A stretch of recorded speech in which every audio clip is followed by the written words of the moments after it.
Tak čaute čili žrúti, vítajte na mojom kanáli Čipotle po slovensky a zahradkárstvo.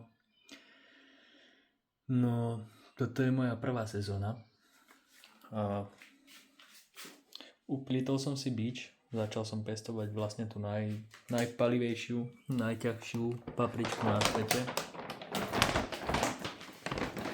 Teda neviem, či najťažšiu, ale je to Drama Queen.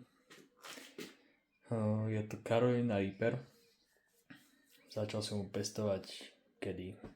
Vo februári. Spravil som si taký malý box. No a chcem sa s vami podeliť o to, na čo som prišiel, čo by vám mohlo pomôcť, lebo na Slovensku som nenašiel nič také, čo by vlastne pomohlo tým, čo chcú tieto superhoty pestovať, tak spoločne by sme mohli prísť na to, čo je najlepšie, čomu sa vyvarovať a tak ďalej. Tu som si vlastne spravil takto box. Je to čisto low budget. Najdrahšie bolo asi to svetlo. Svetlo ma stalo okolo 100. Pozdravujem Grow Shop Prešov. Je to určené na pestovanie úplne iných rastlín, ale podľa mňa na toto to stačí. Stále to mám nastavené na 120 W, čo je vlastne minimum. A darí sa ním podľa mňa krásne. V tomto boxe vlastne tie menšie, oni sú tiež Carolina Reaper. Tie sú čokoládové. Tieto najväčšie, čo sú tu, tak to sú klasické. Darí sa im pekne. Tie už vlastne pekne drevnatejú od spodku. Vidno, že aj vyháňajú lístky. Tie už sa budú za chvíľočku od spodu rozrastať. Tu som už vlastne z tejto odždiboval tie prvé púčiky. Už vidno, že sa to rozvetvuje do Y. No a tak, toto je vlastne ten box, o ktorom som hovoril.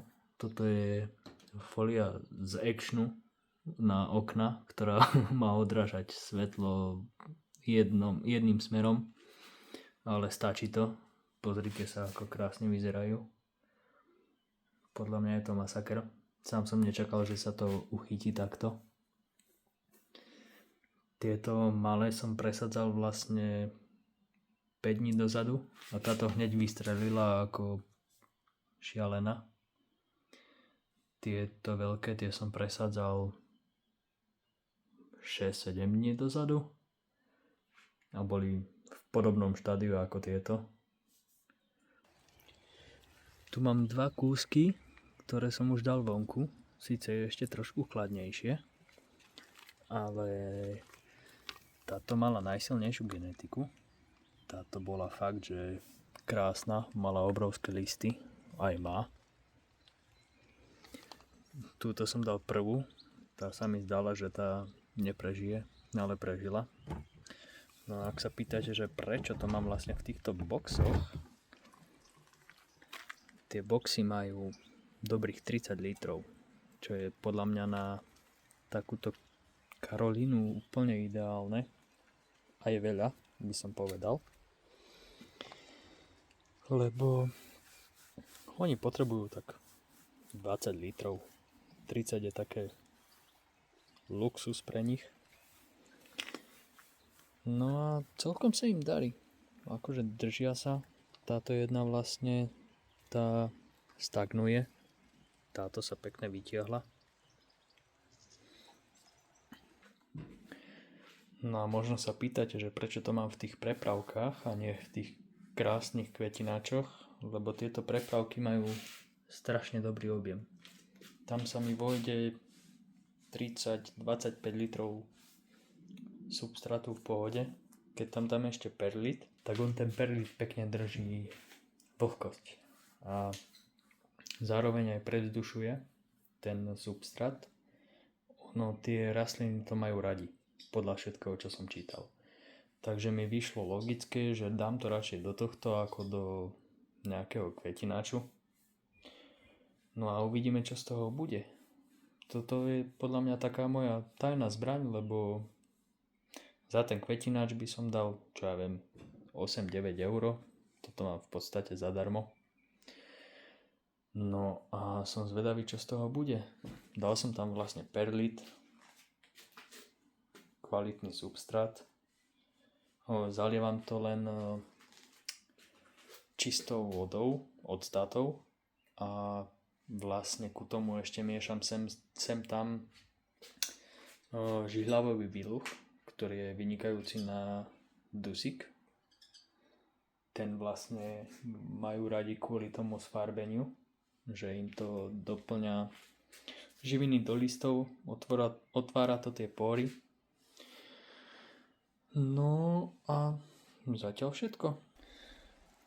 Vlastne potom ešte mám ich tu pri takej stene. Oni zvládnu vyššie teploty v poriadku, len tu pri tej stene a na tom betóne. Bežne cez leto je aj takých 40-38 stupňov. Tak mám v pláne vlastne spraviť tu takú striežku z igelitu, aby sa nespalili. No a není dobre ich nechávať na tom slnku, čo som čítal, lebo už takých 35 stupňov už nemá tá rastlina rada. Tak uvidíme, no. To je plán do budúcna. To by som chcel spraviť takú striežku, aby sa sem vošlo všetky. Tak uvidíme. Ak vás zaujíma, že čo z tohto vyjde, tak dajte odber a like. Ja budem len rád.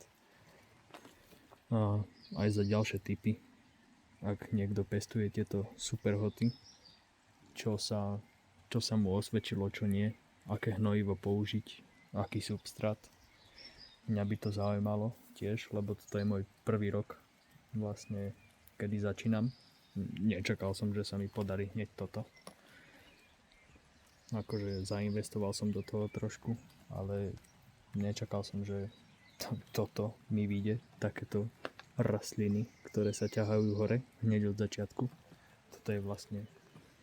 Toto je po necelom týždni, čo je vonku. Táto je už také 2, ale hovorím, táto vyzerá tak divne. Asi má divnú genetiku, je taká zvraskavená. Možno tam bol aj šok z presadenia, lebo ešte bolo trošku chladnejšie. Hovorím, ja som čakal, že tá rastlina neprežije. No ale každopádne budem rád, keď mi dáte vedieť, čo si o tom myslíte. Kde som možno spravil chybu, alebo čo som spravil dobre. Ja sa rád poučím, aby som to do budúcna nespravil. No tak dajte vedieť.